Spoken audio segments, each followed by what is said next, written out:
พียงน้องจากลาน้ำตาข้าตกเจ็บซ้ำละกำในอกดังไฟนานลกเผาใจเห็นหน้า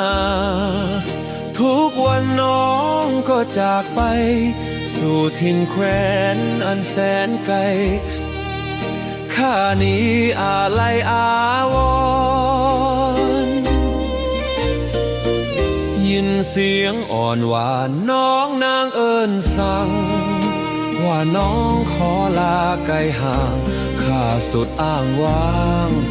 เพียอ่อนน้องจงโช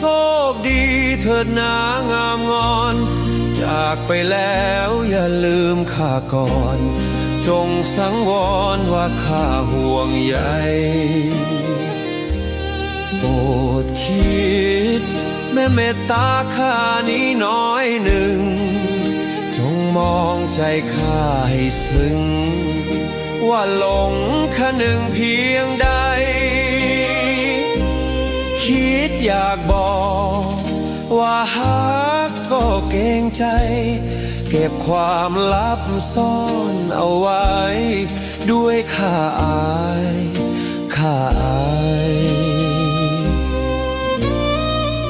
สิ้นเสียงสั่งลาน้องข้าก็ห่าง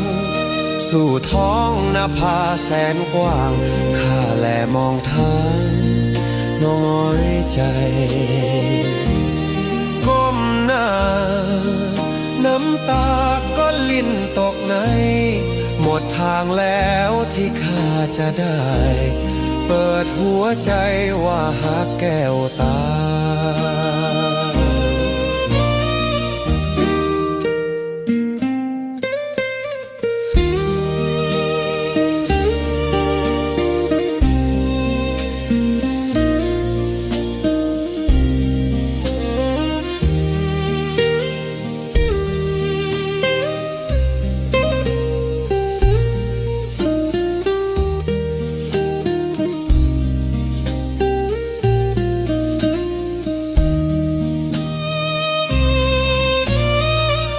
สิ้นเสียงสั่งลาน้องข้าก็ห่างสู่ท้องนภาแสนกว้างข้าแลมองทางน้อยใจก้มหน้าน้ำตาก็ลิ้นตกในหมดทางแล้วที่ข้าจะได้เปิดหัวใจว่าฮักแก้วตา